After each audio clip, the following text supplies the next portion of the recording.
Good day, and welcome to today's Conversation podcast. Today we are privileged to host a former defense minister under the government of President Edgar Lungu, Honorable Richwell Siamunene. Honorable Richwell Siamunene, welcome to today's Conversation podcast. Thank you very much.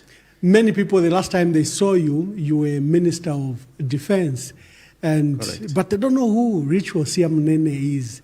Let's begin with that. Who is Richwell Siamunene? Well, thank you, Ambassador, for having invited me for this important broadcast. And I value it because it's there to help the community and people to interact with various minds. And I'm a simple Zambian. Coming, of course, born in Choma. I went to the village, Sinazongwe, and I did my school there, and later on I got into college. Although I don't want much to talk about that. I don't want to talk about the denomination. I don't want to talk about the church. I don't want to talk about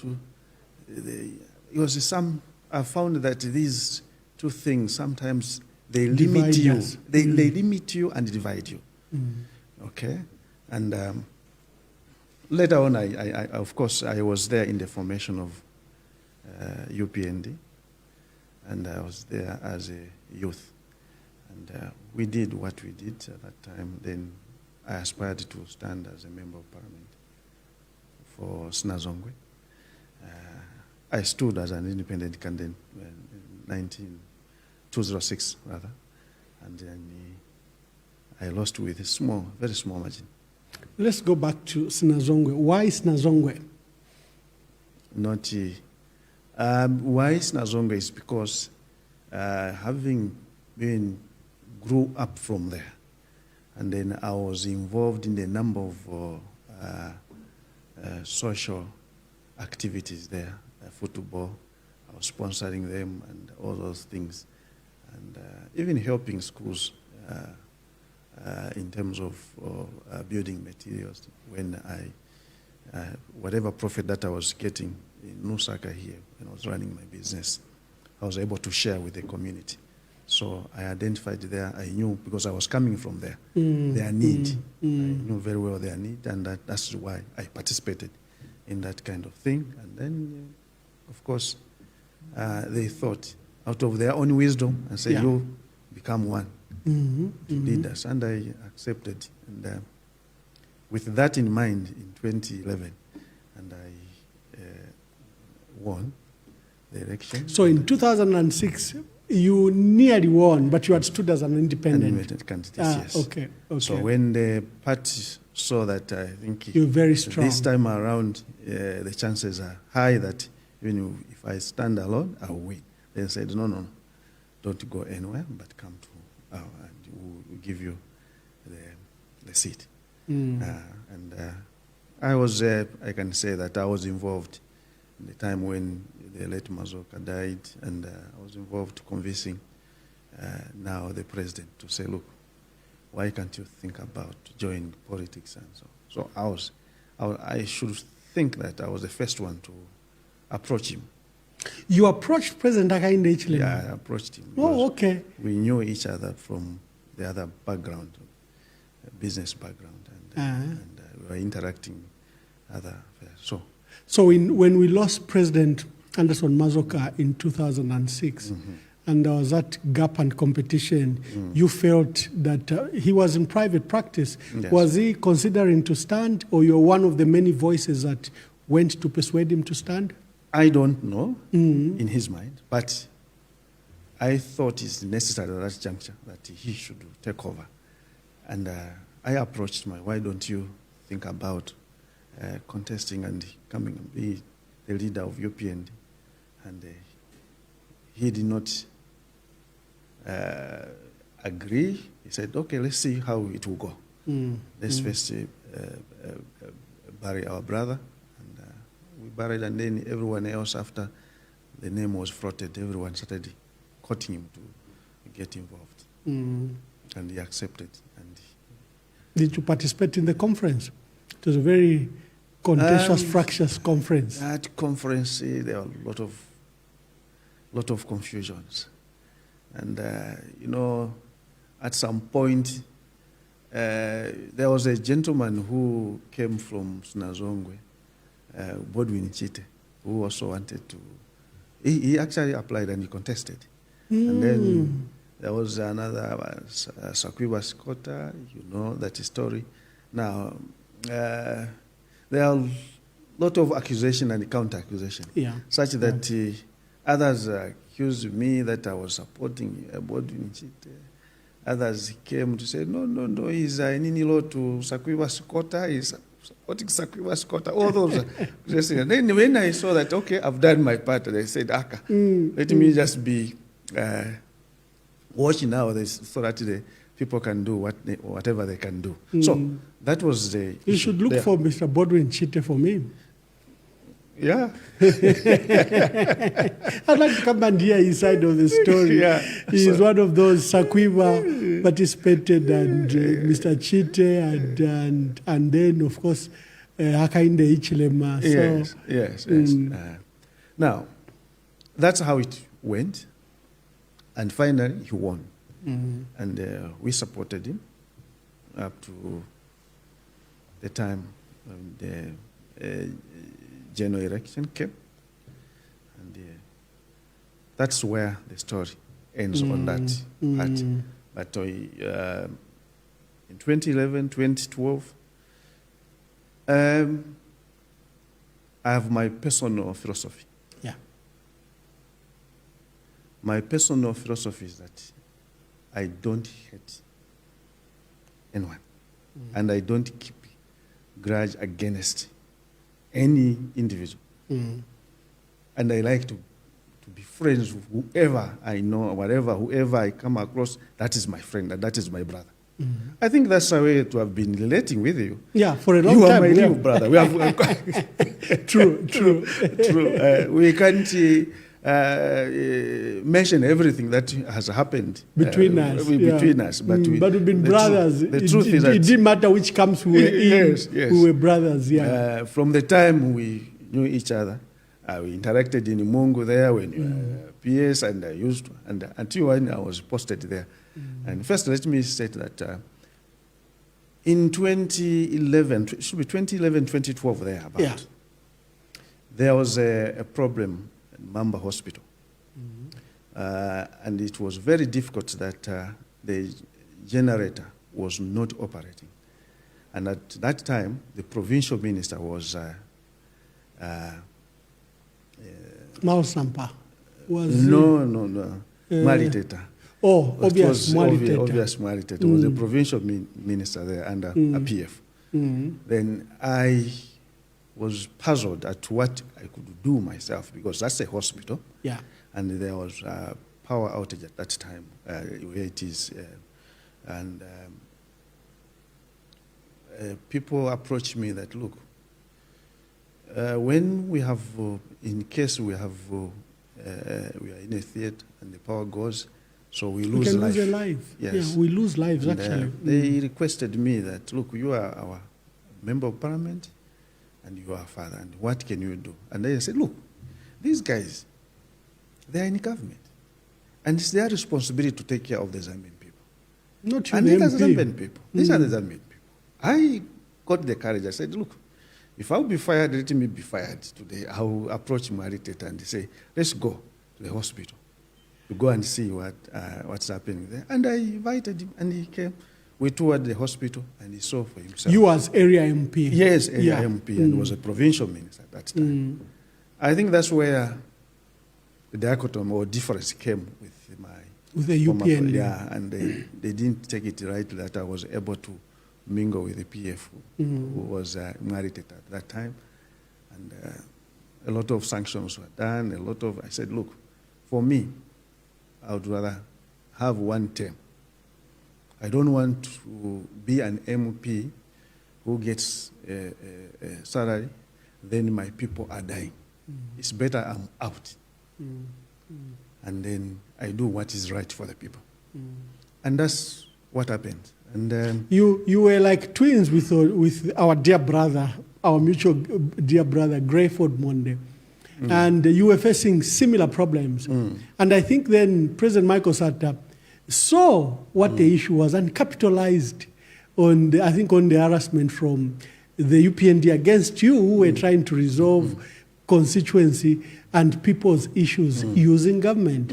And he proceeded to appoint you, I think, Grayford Monde as Deputy Minister at Agriculture, and you as Transport, Commerce.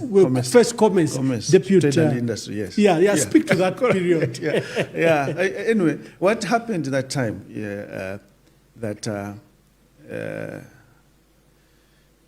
my father, I would call my father, former president, or the late president, Michael Sata, called me when I was just attending a council meeting. I just got a call, he called me, told me, Iwe, Siamunene, they want to fire you right now. So what you do, I like your commitment. You are a very good young man, and I don't want your politics to be... Your career. Political career to be stopped prematurely. I want to appoint you. I said, what do I do? You see, I said, look, if I go, as far as Southern Province is concerned, UPND is very dominant and strong. And the chances of me making it will be very slim, because I knew what was the sentiment coming from the community there. Then later on I said, I have to do it. I think I have to do it. He's a president, and I'm a Zambian. If I'm called to go and participate, I have to agree. Then I agreed, and became the Commerce and Trade and Industry Deputy Minister. And before that, Mwarite himself took me to State House. Yes. After you had worked very well on the issue of the hospital. I didn't know what to do. I was wearing two hats. Yeah. One would say, should I? The other one would say, then I got the courage and said, let me just go. Then, in that time when I went there, the late president was having a swearing ceremony at State House. Then he spotted me, and I was behind Marita so that he could not see me. I knew I would see. He would pass a comment. Then he just said, Iwe, Siamunene, pray for us. So I was exposed.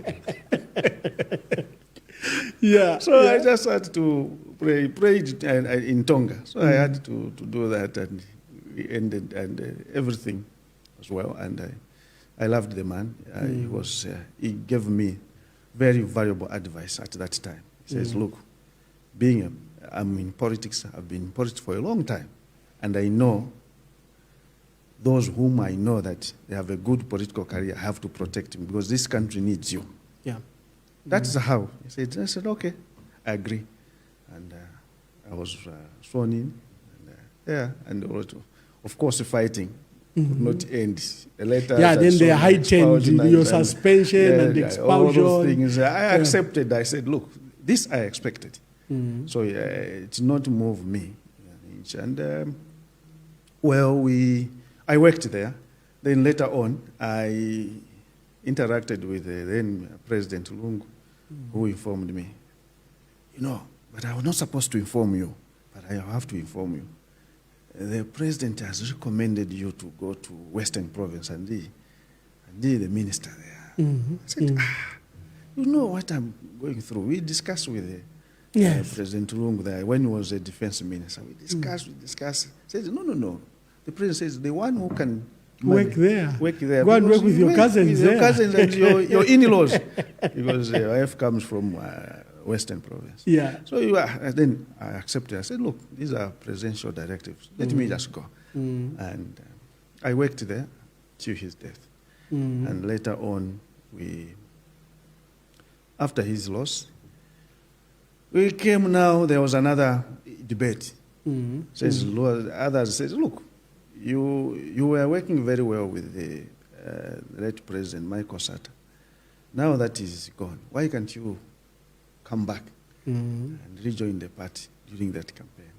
Now, looking at the relationship, and I said, look, I have a good relationship with the PF MPs, and we have worked very well, and everything is okay. And at a time,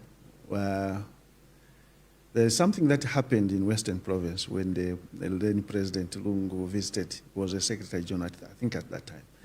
He came there, and the way, the interaction with the Ritunga there, the exchange of presents, and I think from what the traditional, the people said, they whispered to me that he's the next president. Then I whispered to him. I said, look, what has happened? That gift they've given you. Yes, you are the next president. Yeah. And he didn't want me to leave me there. He said, let's go together to Lusaka. We'll be chatting on the plane. And then we got together, and we came Lusaka. Just for context, for our viewers, sometimes they might be lost in the particular details. Honorable Siamunene, you took over from Mwari Teta. I think he was brought to Lusaka province and he went to Western province. Yes. And at the time of President Michael Satta's death, you were minister in Western province. Correct. And then the campaigns happened. And President Edgar Lungu, at the time was Minister of Defense and Minister of Justice, was touring the province. Yes. And you had arranged when he was in Western province that he should meet the Litunga. Correct. And that's a gift you are talking about, that the president was given a special gift. Special gift. Yeah, the walking stick. If I recall, you should be. Yes, I came. Yeah, you came. I mean, my mind is set. But I was not a government official at the time, but I came in his entourage. Yes, correct. So I was just updating our viewers. They might not understand the period you are talking about, but that was the period. Correct. So when he was given that gift, you knowing how special that gift, that's why you whispered to the president that this gift is very high. It's like you've been affirmed. Yeah. You have already been anointed. Yes. So it happened that in that manner. And when we came back after the death, we had to sit. I and Malozo Sichon. Yeah. We said, what do? We want this man to be the president. So what we did was said, okay, let's prepare a list. You'll be number one, I'll be number two.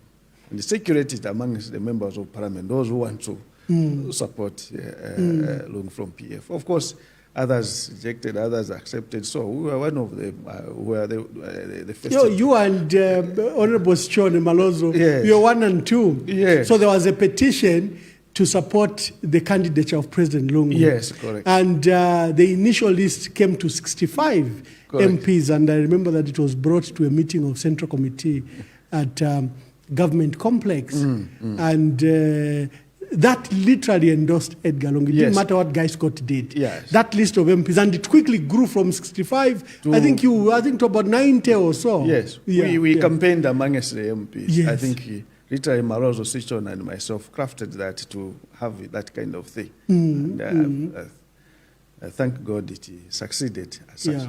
So, then President Lungu decided I become a deputy minister, withdrawn from Western, and I was deputy minister, Works and Supply and Communication. So I stayed there. I worked under the minister now was Mkanga. I'm from Mkanga, yes. Mkanga, yes. And that was the minister. We worked together very well and cooperated very well. He taught me 1 or 2 things here and there, and we learned a lot. I thank him that he was a very good tutor.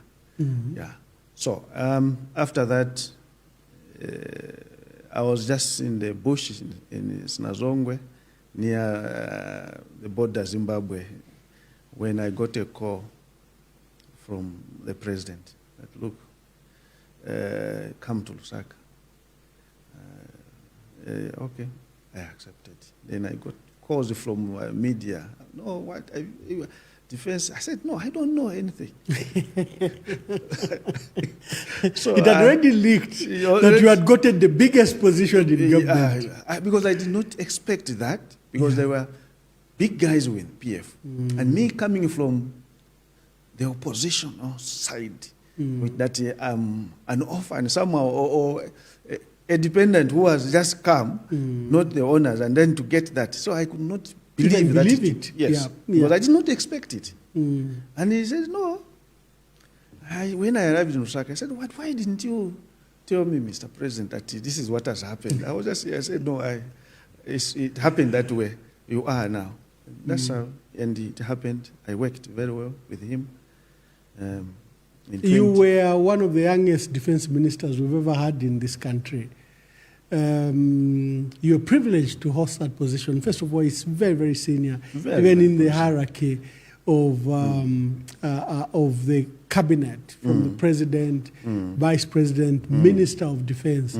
And you know the kind of people that you are superintending over, service chiefs. Who had these huge defense portfolios. Just speak to us on your job as Minister of Defense. I know you speak about it like it was just something ordinary. It wasn't. No, it wasn't. It wasn't. It's something that I say, at first I say, how do I operate there?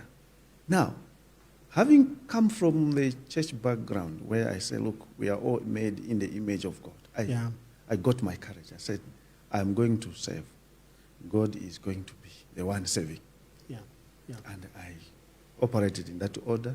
We have a huge interaction with the defense chiefs, and we worked very well. And I was able to go out of the country, represent the country, and from all those interaction and discourse, they said, no, Honorable Minister. I used to ask them, say, how do I handle this matter? They say, okay, this way, this way, this way. Then later on, after the meeting, I would ask them again. And I said, how did I handle fair? I said, no, that was fantastic, Honorable Minister. We did not expect it. I think at one time I even found you in Ethiopia somehow. I suspect. In South Africa. Yeah, in South Africa, yes. Yes. Yeah. And we worked very well with the defense chiefs, very disciplined people who are focused, people who mean business and say, look, when they want to say, look, let this thing be done, and they will execute it without fail. Failure to them is not a question. An option. No, not an option. So I have to do it. And you see, I got that kind of spirit. And even myself, I was saying, Commander, I want this thing to be done. So that's how we work. We live on command. So I did my job until 2016 when I contested. I thought the people of Sinazonga thought now, because you are contesting on the PF ticket, we are not going to give you. They gave the UPND. What happened to you and Honorable Grefford Monde was unfair, because here your constituencies, their own son was given this big position. Your dear brother was Minister of Livestock, I think, at the time, and you're Minister of Defense. But our people in the areas chose politics than to, appreciate the role you were doing. And, you lost those seats, not because you're not able, but just because people were just partisan. Either they are UPND or PF, nothing. No discussion, no merit, no... Nothing. They will not even look at what you have done. Yeah, and you did a lot, by the way. Yeah, you see... you have touched a very, very important point. You see, that's where we miss it in Zambian politics. We want to politicize everything. Even when somebody is doing the good job, just because he's standing on the name that you don't want, then you find that a very good person with good ideas loses.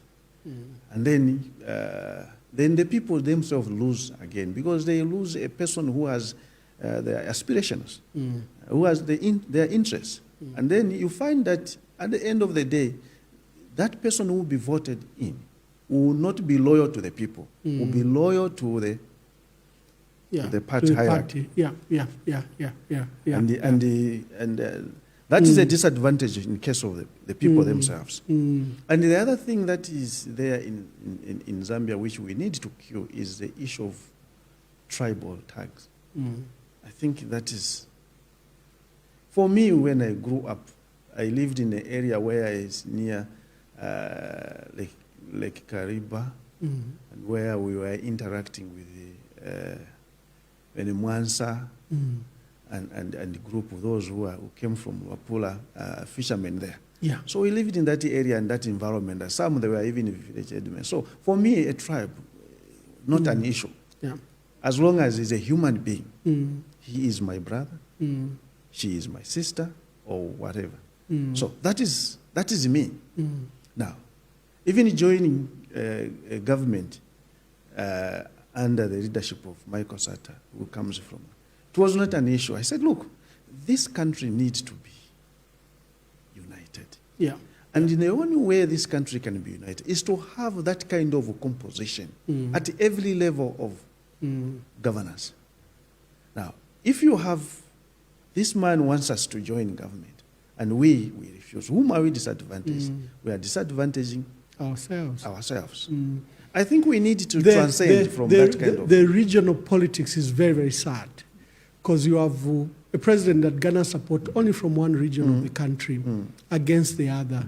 You know, I remember what was happening even under Michael Sata and even Edgar Lungu was that some regions said, look, we don't even have our minister in your cabinet. Now, how do you have a minister when you haven't supported the party at local level who should produce candidates that then should be nominated? In fact, the shortcut that both President Michael Sata and Edgar Lungu were using to appoint you was to again look at the country and try to balance that all regions feel represented. But, you know, then there was a backlash from the party, you know, like in your case. So I agree with you entirely that the way our politics have tribalized our political parties, have regionalized our politics, it's not healthy.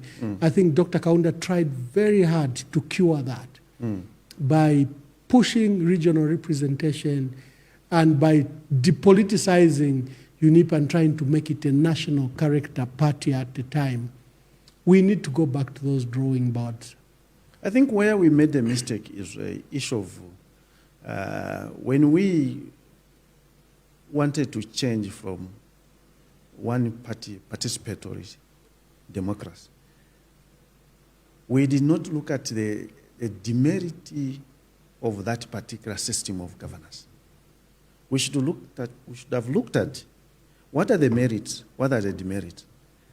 So it's not that that system was entirely bad. No, there are certain issues that were good because there was a good thinking from our forefathers. Because at that time when they thought it's necessary to have one party, participatory democracy, because there were fights before. We were in a multi-party democracy before. Yeah. And they saw that this system is not was dividing the working country. in the interest of the country. And it is dividing. So let's have this kind of system, and they adopted that.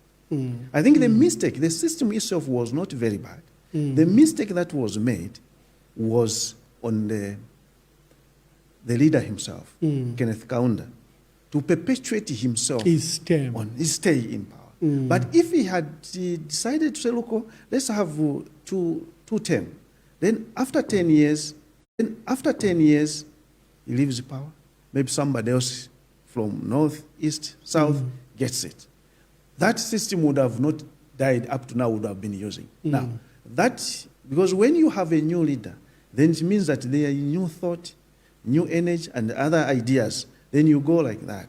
Now, that is where we made a mistake. So when we got back into this democracy, so the same thing that happened that time before 1968. Yes. We went back to it came back again. Political violence, regional politics, and policy tribalism. and all those things now. The thing that they were trying to cure, then has come back. Now, what do we do now? Yeah. This is where now the country needs to have people who are critical thinkers, people who are who have the interests of the country.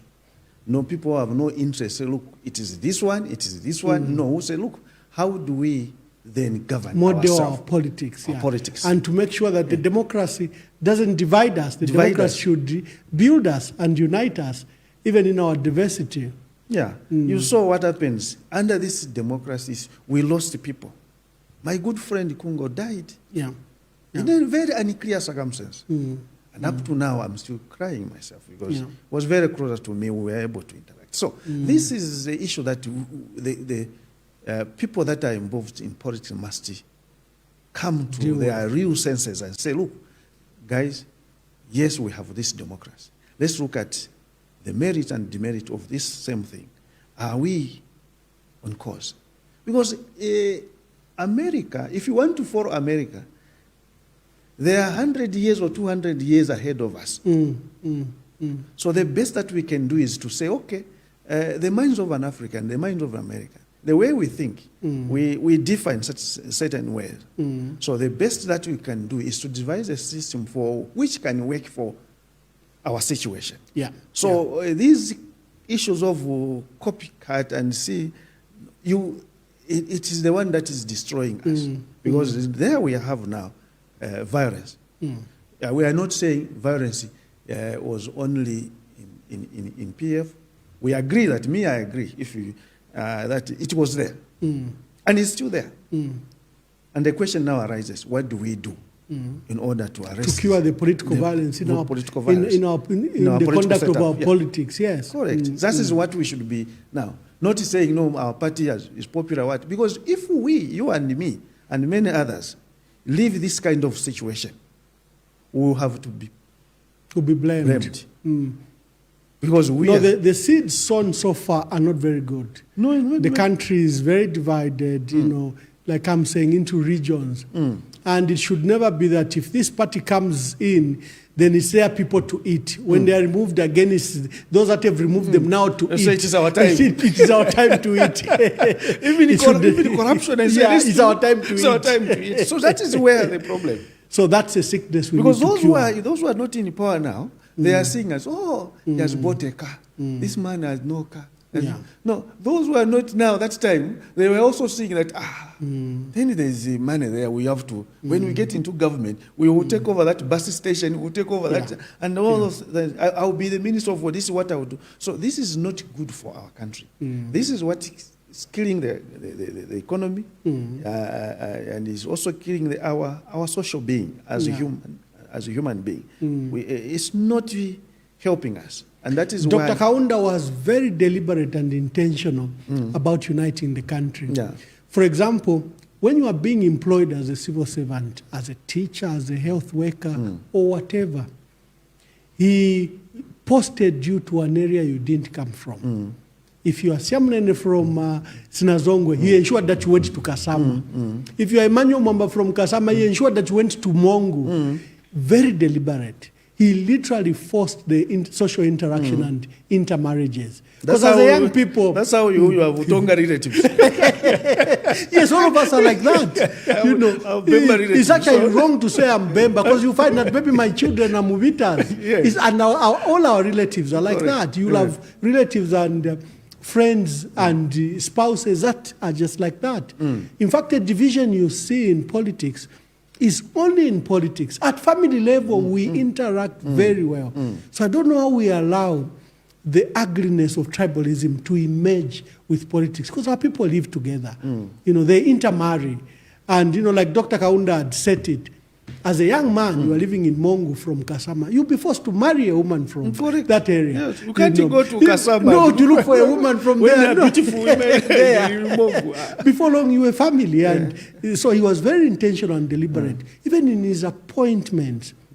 I had one of your guests, Mohabi Lungu, who revealed, because his father had spent a lot of time, Mr. Mkondo Lungu, in diplomatic service. He was a diplomat. Keke was very clear. If the ambassador is from this tribe, the deputy had to come from another tribe. He was so intentional in his approach. Even among first secretaries, he had to ensure that he balanced. Even in state-owned enterprises, If the top is from this tribe, the deputy would come from there. They would look for people that are qualified from those areas. True. So when you read even the Prime Minister of Singapore's book, Lee Yuan Kwan, he was also very deliberate in uniting and forging unity in the country. It can't be left to the merits. I love that man, the way his policies. Yeah. I think when he was leaving office, I think he was called at some point. He said, look, respect the systems I that created.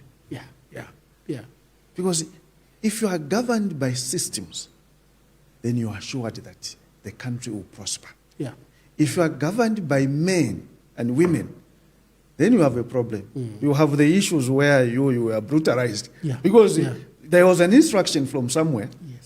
Yes. Can you go and... Because the police officer will not resist that order. Because he feels that if I don't do what this one wants me to do, I may lose my job. They are not protected. And we are not saying right now, this thing, Ambassador, let's agree. The only thing that we should do, how to build this country, is to agree that in the previous regime, there were such things happening as well. And then you have these leaders now who come in and find the system porous. And what they do, they use the same system and choke those who are not in power. We are repeating the crimes. We are repeating the wrong things. Correct. That's instead of curing the wrong things. Yes, that's what is happening right now. The same system you and me left in the same system that is being used to whip us now. Yeah. So what do we do now? Is there to agree that our system are not good for the future. Let's put the system that looks at the welfare of all Zambians, regardless of where they are, whether they are in opposition, whether they are in power. One must be subjected to that kind of a system. Yeah. And that system must be tight enough to put punitive measures for those who are going to violate such. Not a system of which we have right now. We'll be crying day and night. Those who are not in power will be crying. So those who are in power now, there is no human rights violation. There is no ethical rights violation. Everything is in order. But those who are not in power now, there is a violation of human rights. There is no justice. There is no. So this is where we are now as Zambia. I think we must come to terms with the reality and say that, look, these are all effects of not a strong laws and not building systems and not following the rule of law. We are following the rule of men. What if you have another person who will get in power later? Because not those and those who are here there now. Later, after some time, you have a cantankerous leader. Then he will cause the Zambia to go to war. True. Because he's not guided, or she or he is not guided by statutes. Systems. So that is where I find it very difficult for me. And some people find it very difficult to really read where is the Siamunene now? What is he? Because I've looked at the whole entire process and systems that we have, which are vulnerable for manipulation if one desires to do that. Okay, in fact, that brings me to the good question. We have a tradition here where we review our past presidents, all of them, including President Hakainde Hichilema. We look at what did they do well? What could they have done better? What do you think are things they did that we should perpetuate? Then I come to you to give your reflections about your aspirations for our country. Let's start with our founding president, Dr. Kenneth David Kaunda. I think David Kaunda, he did very well. Everything was okay. I think the only issue that I can point at, he became drunk with power. He overstayed in that position. And therefore, the country became his own household. And we will not forget that sometimes we would say, stupid Zambian, stupid what? You know what? Everyone was fearing, even the journalists at the time, to ask questions. You'll be, you'll be gripped with fear of some kind. And that is where he overstayed. And when you overstay, then you tend to behave like the way Cosway behaves when he has to oversight the house. He will be coming, he knows when the owner of the house will come and he will be staying around, you see. I remember that time before I brought a cat. Yeah. So I could see, this Cosway there. Until the cat was brought, that's when it disappeared. And behaved. So what I'm saying that that's where he got it wrong. Yeah. Yeah, he should have handed over the power to those, his own compatriots, those people who are closer to him, the prime minister. We saw his compatriot in Tanzania, Julius Nyerere, when he resigned in 1985. He was at the height of his popularity. But he said, I've done my best. I've set up systems. And Julius Nyerere's founding party remains in Tanzania the ruling party.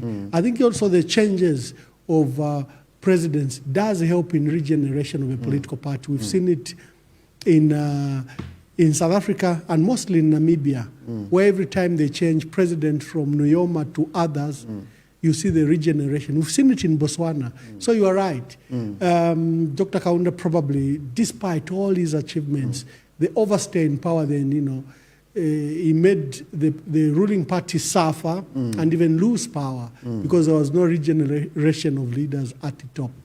Dr. Frederick Jacob Titus Chiluba. Well, Titus, I think the thing that I can say about him is that when they got into power, there was the issue of IMF, structural adjustment program, all those poverty reduction strategies, all those things. And they themselves knows that the only way to rejuvenate the economy was to sell the state-owned company that were not performing at that time. I think that way we did not look at the disadvantage and the advantage of having state-owned company, and we did not pin out where the problem was. The problem was not those companies were bad. It was issue of management. If they had put correct management with stringent laws and guidelines how they are supposed to operate and deliverables, I think those companies remove political interference. I think those companies would have been operating by now. Now, when they decided to sell those state-owned companies, and then poverty also increased because there was jobless, and those who bought those companies, they uprooted those good machines which were supposed to be used for future. They uprooted and they took them somewhere else because they were now private owned. So they could do anything that they wanted. So that is where, when we decided to say, okay, let's move the hands of government from these businesses, we should have looked at some of those industries were strategic for government to participate as well. In case of something, then you'll be held at ransom by others, those owners of those companies. So if you don't do this, we're not going to supply this particular commodity, which is essential to the Zambian people. So I think that is where I could say Dr. Kaunda lost it. And of course, there was that's when the corruption started in Chekereko. That's when things, because the people were vulnerable at that time. And we just wanted a change. So, in this case, there was MMD, but it planned to say, how do we were relying on the foreigners to tell us what to do. And that's the danger. That's a great danger. If you rely on the foreigners to tell you, if you rely on these organizations, these institutions, IMF, to tell you IMF, bank. whatever, all the bank, and to tell you what to do, then you are not thinking. And if you are not thinking, there is nothing that will happen. And you go back to the station where you came from. And that is why we are here today. Because of the selling of those state-owned companies. And you, just to add on, because you and me knows that these companies that are coming from China, which are in Zambia right now, which are doing well, some they are state-owned companies. Yes. They are state-owned, most of them, they are state-owned companies from the provinces. They come here and they compete, although they are not to the private sector, and they look like they are private sector when they are state-owned enterprise. They are parastatals. Yeah, but they are doing very well. Why can't we get that model? Okay. Levi Patrick Manawasa. Levi Patrick Manawasa, he died. He did very well. He died. The areas that we can point at because of his stay there, because that's when the economy picked up, and we were doing very fine at that time as a country. I think he did very well. He did very well. Okay. Rupia Bwezanbanda. Rupia Bwezanbanda also, his stay in the office was very short. So to point at issues that happened that time, he only did 3 years. And of course, their corruption was still an issue within their system, that people could do things arbitrarily without checks and so on and so forth. And as a result, others thought that they own Zambia and they were doing things in a manner not in the interest of the country. So I think there's no much but corruption was still evident. You already called Michael Sata my father, that you've called him my father, and you've already, I think, reviewed him together with President Lungu when you were discussing your appointments, but you can give your reflections on the two.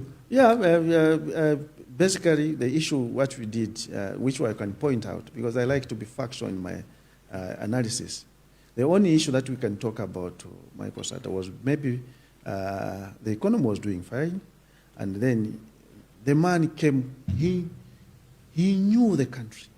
He had traversed the whole country. If you tell him any village, he will tell you that this village, this village, this village. I remember that time. Sorry, I missed that. When he told me that I want to appoint, I said, Mr. President, I agree that you can appoint me, but do one thing. He said, I know what you want. But how? You want the bottom road. I said, that is a payment for my people. Yeah. And I said, no, look, where does it start from? I said, no, if it will start from Sinazonga, I will not be a good person, because that's where I come from. So let it start from Chirundu, somewhere there in Siavonga areas. And we started doing that. Yeah. I think that was a payment for me to join government. Yeah, I think that is for infrastructure development. The man had a plan that let's open the country, put up roads and so on and so forth. Of course, some of the roads that were being done or areas where it was done, it was not economic. We must point out certain areas were not economically active, such that it will generate immediate funds. So these are long-term investment. Yeah. You know, when Dr. Kaunda set up roads, and set up a 10-kilometer roads. First of all, if you look at the design plan for Dr. Kaunda, he didn't want people to settle along the road. He took a road, in many times 10 kilometers inside, because he knew that as the country grew, then they will come to the roadside. If you put them in the roadside, the interior will never be developed. The investment done may not give you immediate return. Correct. If you do, for example, the bottom road, the investment may return after 50 years, but you'll have done the foundation for then businesses to go and locate along Kariba and up to Sinazongwe. Not all investment will be cash like the Chirundu-Lusaka road or Lusaka-Ndola dual carriage that can bring you immediate. Other investment to open our country, the returns will be long-term. And it's only government that can do it. The private sector will never invest in an area where there is no good road, there is no power. Government has to do those deliberate investment. So I agree with you. So that is the only thing. And then President Lungu took over.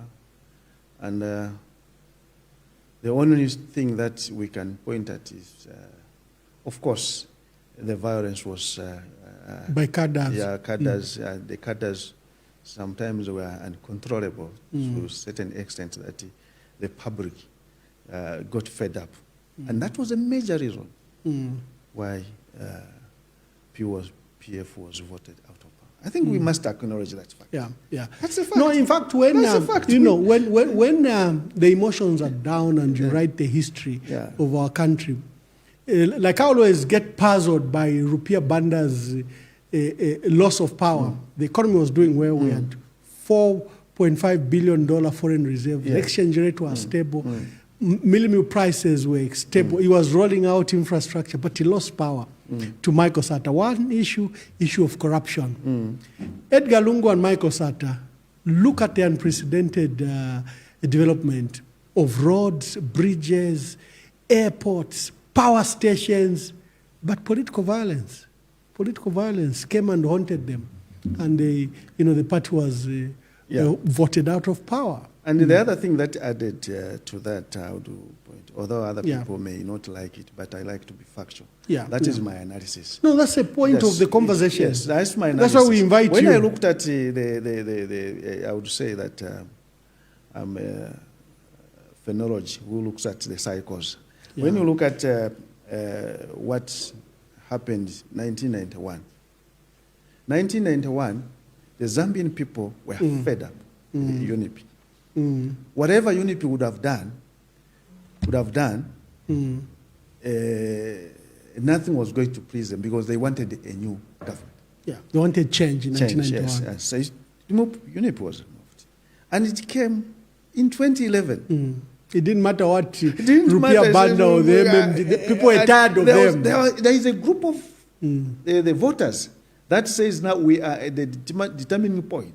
So that when we vote, these are the 1 million votes that gave the current president now. They said no.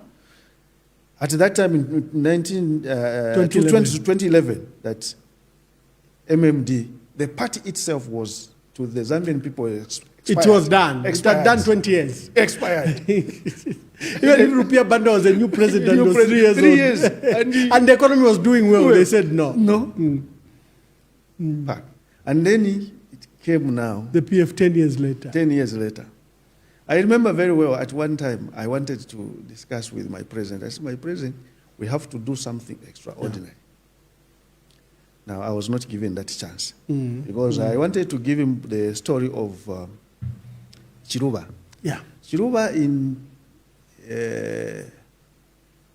201, you remember there was the issue of the third term issue. Third term issue. Now, when he looked at the political history of the country, says the only way to survive here is to bring a new candidate. A new candidate under the same. So that neutralized MMD's 10-year stay in office. 10 years stay in office. But otherwise, you remember what happened that time, Anderson Mazoka and he nearly won the election. Yeah, he nearly won. Other circles, they say he won and there was some engineering of some kind. That's it.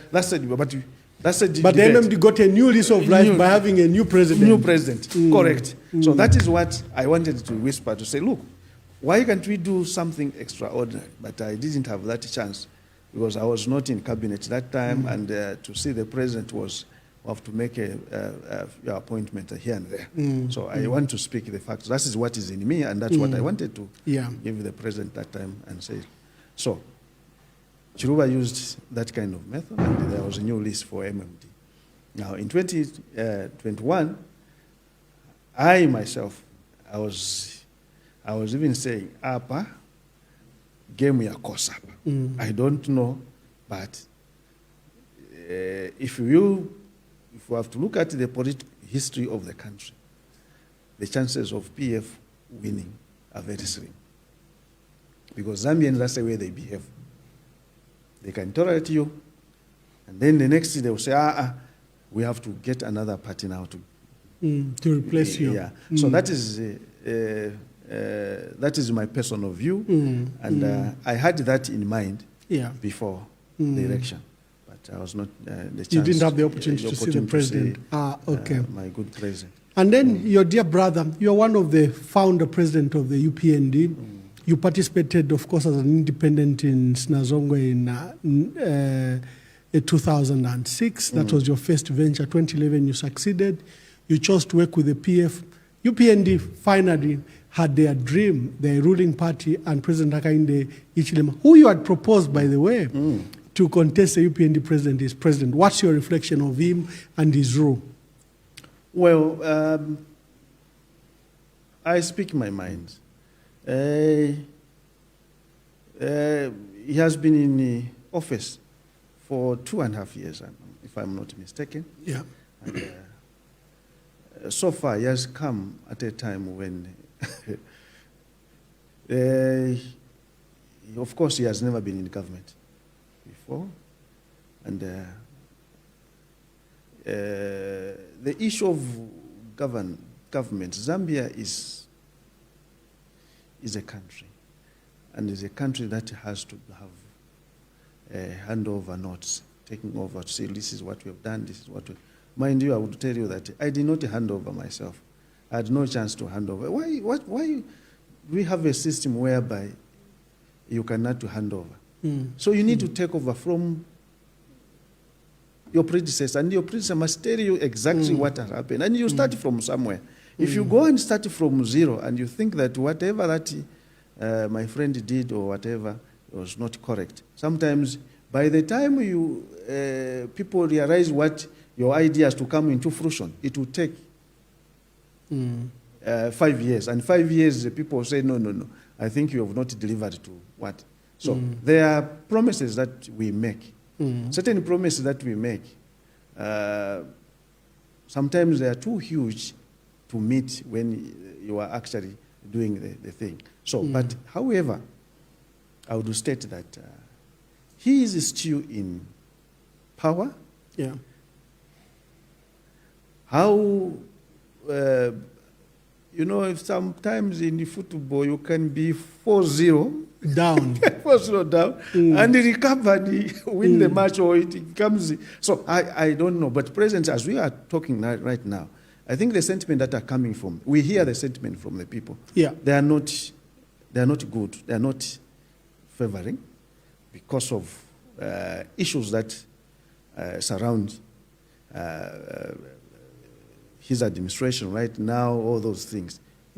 It's up to him. I don't want to judge because he hasn't finished the 5-year term. So if you call me in 2025, somewhere there, I will tell you exactly, to say this is how things are now. But for now, there are certain things that has not been done. Yeah. There are certain things that were promised and that have not been fulfilled, which need to be fulfilled. But since they are still running, they are still in the process, maybe I will say, no, he has failed. Maybe later on, he is going to recover. In fact, that's my question. The economy is very bad. The high cost of living is really biting our people. There's just no money. Your background is that of a business person, and you know how hard the economy is just very hard. True. And there's no economic recovery plan that I have seen. I look at the 8th National Development Plan. I don't know if that can form a recovery plan. And I wonder if they will manage a comeback. Sorry. You were a minister under Microsat and under President Lungu. You're part of government. Then you were in opposition before. From your trends that you've been watching, I know you are posting notice that we should come and ask you in 2025. But I'll still ask, do you think he will recover, that the UPN will recover and maybe win 2026? Because things are looking, like you were saying, very grim. No, I give an analogy that Dr. Kaunda would say, we're in the tunnel, there's light at the end of the tunnel, like we can see our way out. And people are saying, with the trouble with the UPN is, we haven't even dug the tunnel yet to see the light outside the tunnel. I don't know what your reflections are. Will they recover? Well, they are saying they will recover. Okay. They are saying that they will recover. All is okay. But you see, the Zambian constitution gives 5-year mandate. Yeah. The 5-year mandate tells us that that's when the Zambian people will make judgment and say, look, we gave you 5 years. You told us we are going to do 1, 2, 3, 4 deliverables. And these deliverables have not been achieved, or you have achieved 1 out of 5. And because of that, this is not what we expected. Okay? Right now, there is no one who will say that the economy is performing well. Yeah. It's common knowledge. Even it's big felt. I'm feeling it. People, they are calling me from the village, asking for 100 kwacha every day and all sorts of things. That means that the money in circulation is not there. It means that somewhere, things are not going on well. That is the truth. Now, to conclude that, okay, within these people, they are completely failed, That's not what my prayer is. I want to tell you that. My prayer is for them to succeed. Why do I want them to succeed? I want them to succeed because it affects me. Because once they fail, it means that the country has failed. And so I'm still praying hard that they do something extraordinary that will rejuvenate our economy so that people have the means of income. They are able to afford to buy commodities that are essential to their being. So that is my prayer. So Yeah, that's good. why they still have time. I'm praying that they recover. Because once they recover, then we have all recovered. And that is my prayer. My prayer will always mean that even you, when you come in power, that is why I joined Mama Ekosata. And I don't want to abandon my philosophy. I want leaders to succeed. Yeah. Those who are given the responsibility to run the affairs of the country, my prayer always is that, please succeed. If I can offer advice from this podcast, let me give it, so that if they are going to use it and succeed, that is okay for me. I think that is my view. I'm a different politician because I rejected the UPND not to tell me you don't support Michael Sata. Yeah. I said, no. He is my president. Yeah. And I have to treat him in that order. If you don't agree with my philosophy, my personal philosophy, let it be. I would rather remain alone and I live with my principles. Yeah. So in this case, they are still running. You are wishing them a recovery. You want them to succeed. I don't want to be the prophet of doom. Because once doom happens, they are drivers. They are driving now our country. So if they are drivers, whether we like it or not, they are driving our country. And this, I said it even the time, you remember in Monzo when the people booed the former president, Edgar Lungu. I said, no, this is not right. He is our president. Regardless of what, this is not right, and I will not support this kind of thing myself. And I remain like that, and I will remain like that, in that order of things, and because I know that they are Good. I have two last questions. First, you come from Sinazongwe. Sinazongwe and Mamba have a huge resource called coal. And, the climate change issue is discouraging investment in coal. But coal is a quick investment. China has refused to abandon investment in coal. What they are doing is to support green energy, solar projects, hydro projects. At the same time, they are still investing in coal. The resource we have in coal can drive our energy and Southern Africa for the next 200 years. That asset that is sitting in Sinazongwe and Mamba. And what are your views about it? That one, Your Excellency, Ambassador Mamba, I think I had hinted this information to one of the people that are closer to the president, because there was so much talk about clean energy, all those, then creating the ministry to look at that aspect. I say, look, this is we are risking, because we are depending right now. Is it 80% of our electricity generation is from hydro? Isn't Up to 90%. Up to 90%. So we have only 10%. So in case we have drought for 2 seasons, it means this country will be grounded to a halt. Now, I said, look, let's have a mix. Let's have solar is not guaranteed, but it's also effective. It can be used at a certain scale. Now, for coal, we should not abandon, because at the level where we are now, economically, Britain used coal to reach where they are. America used coal. China is using coal. Why should they tell us right now to say we don't have to use coal? We are risking our economy. Let's leverage whatever that we have, the core resource that we have, let's use it to drive our industries. In fact, what I can tell you is that the same thing that they fear, there is a technology now where they can trap that gas so that the emissions Are limited. So that can, why don't we say, look, give us this technology, because we only have this resource. We want to have a mix. So let's utilize those resources that we have, the core resource that we have in Sinazongwe there. It can help this country. Actually, they can generate, as you have said, more power. In the time No, of we can good have season, the we Mamba Collieries is doing 300 megawatts. And the turnaround of the investment is very short. You can put up those coal-fired furnaces within a period of 6 to 12 months to 18 months, and you can have plants. You can have many plants. And the reserves you have, like I said, it can power Southern Africa. Yeah. So that our dependency... I think that's a good advice too.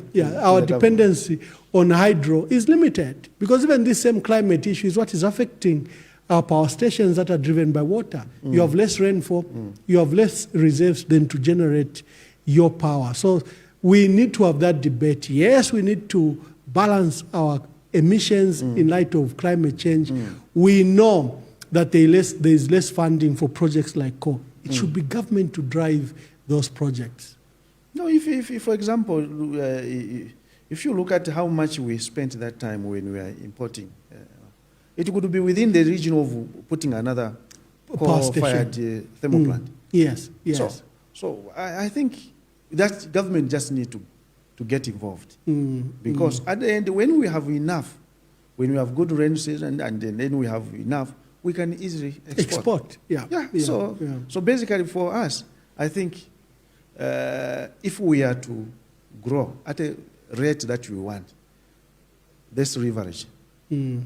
On the resource that the Lord has given us. Because you see, it means, Ambassador, you are insulting God by not using it. He says, look, I gave you these resources. I knew that you need them, because whatever that we have available in the country, God planned for it to exist there for a purpose. So if we violate the purpose, maybe that's why he has not given us the good rainfall. He said, look, I gave you coal. You mix your energy source. So I want to teach you a lesson that you get back to what I gave you. So we utilize it.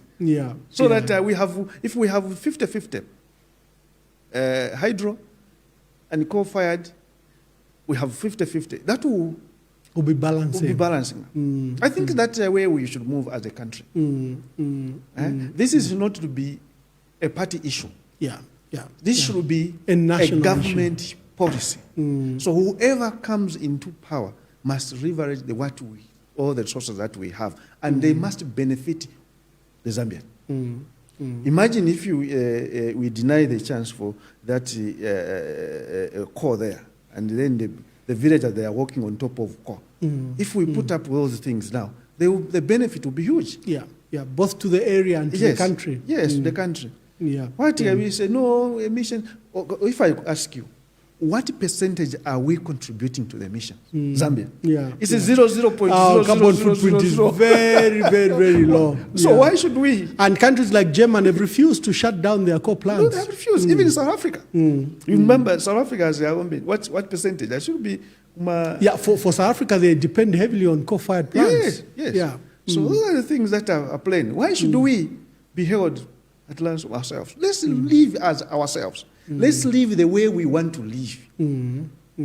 Those who are influencing us to make certain decisions, they have come from that kind of a situation where they used coal to drive their industry. Now they have reached somewhere, then they will tell you, now, don't use this. No, I think we say, look, when we reach your level, then we are going to reduce our investment in the so-called dirty energy. I think that would be better that way. Honorable Siamunene, have we last seen the political Siamunene? What is your future in politics? You remain young. You're one of the youngest ministers of defense. You are still very young politically. So have we seen the last of you? What are your prospects? Well, Ambassador, sometimes it's important to hibernate. You go under. You have done enough hibernation from 2016 to date. You've done a lot of hibernation. So you do that and watch from the terraces, see how the other. I like to give chance to people. Okay. Let them work, so that when they fail, they will not say this one has done this one. But otherwise, we are still watching what happens. And then when it is appropriate, when it is appropriate, when we see that I think things I could contribute different from what is being contributed, I think the country still needs us. The country still needs us. Yeah. At an appointed time, maybe we'll say, you will come and convince me and say, get back to policy. But it's not far-fetched. Okay. We still have, as we have said, we still have life. I'm sure the country still needs us. Those who live after us still need our contribution so that we are able to do things that will better their lives after we leave ourselves. Wonderful, wonderful. Richwell Siamunene was our guest. He was one of the youngest ministers of defense, superintending in one of the most powerful portfolios in our country. Your last words as we close. My last word, Ambassador, would be, I think in terms of our values in Zambia, I would implore that we don't love each other. If the ambassador is running a company because he's in opposition, so me, I'm in government, I want to see his business grounded. I think that is not right. Yeah. That is not right. Whoever becomes the president, becomes the minister, you are there to save the Zambian people, regardless of their political affiliation. If there is anything, you should protect those companies that they are not tempered with the political hooligans and so on and so forth. Let the company exist because the people that you have employed, maybe some of them voted for those in government.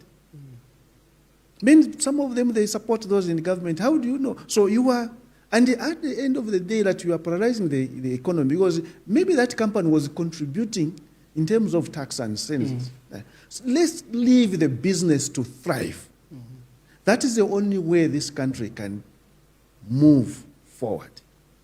This political inclination and so on will not work. Sometimes, if somebody, of course, is supported the other one and he has a very good business proposal, he has got an idea, why not support him? You are not supporting that person. You are supporting the country because the country is run by ideas. Okay? America today, they can boast of who they are, or China. They are saying they will create billionaires. Why? Because those people have got ideas. So we don't need to look at this one is Bemba, this one is Tonga, this one is what. So even when people are working in government, if they find that the one who is the president is from another province, those others from other provinces, they will work in fear. That maybe I'm the next one to go. Even if making certain decisions, they are not able to make because of living. Why can't we have another Zambia? Where people are living freely, they are executing their duties as Zambia, not as this Tonga, Luvale, Elozi, what? No, I think love in this country is not there. We pretend that we are a Christian nation. In a real sense, we are not, because God is love. And God doesn't, his love is universal. It's blind, it doesn't choose that this one is what, this one is just love. Why can't we inculcate that kind of thing? Yeah. As God gives rain for no households. Even those he doesn't look. He doesn't say no, these are sinners. He gives us all rain. He gives us all sunshine. And if we are Christian, why can't we emulate God? Why can't we emulate? Jesus said, no, there is no Jew, no Greek, no Gentile. We are all children of God. Why can't we live in that order? I think that's the Zambia that I want. So that's why sometimes, when I was the PF, some of the officials from PF accused me of UPND because I was mingling and interacting with the UPND. When I was UPND. Because I was interacting with you and the others. They said, They say it's PF. But how? No, I think this kind of mindset is not right. It's not beneficial to the country. That is why there is no handover, that you start again. It's supposed to be relay. Yeah. You pass the mantle to the next and give him the guide. This is how we were. When I was in China, this is what I agreed. This is what I agreed. This is how we are going to start. Then those who have assumed the office now will start from somewhere, because it's a country that wasted a lot of money sponsoring that person to go to China and negotiate, or to go to London or any other place to go and negotiate. It's a country that there was resources that were spent on that particular person to have that trip. So why can't we have a system that we are able to hand over and have a general plan for the country? Say that, look, our plan as a country, Zambia, is this. So whoever comes to be our next president will be guided by this particular plan and implement. This is what you want to see Zambia in the next. No alteration, and it's there. The only thing that if you want to do that, he feels that certain fundamentals, or because we are living in a dynamic world and things change. If you feel that certain things do not add up, you have to take it somewhere, maybe to Parliament, and say, look, we want to alter there. And they must be convinced that you are. Right? You and me and the aid, we don't know. That time, those who were in opposition, they didn't know how much PF borrowed. And those who are now, we don't know how much they have borrowed. How much they have borrowed.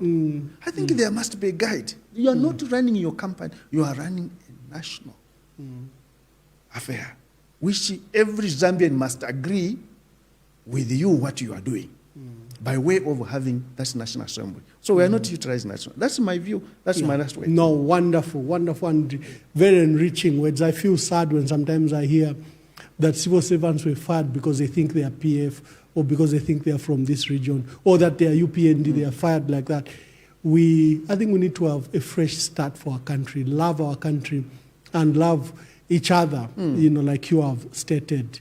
So, dear viewers, until next time, we had Honorable Ritual Siamunene, one of the youngest defense ministers, and is still contributing to the welfare of our country, as our guest. Join us when we host another special guest. God bless you, God bless our country, and shalom, shalom. Thank you.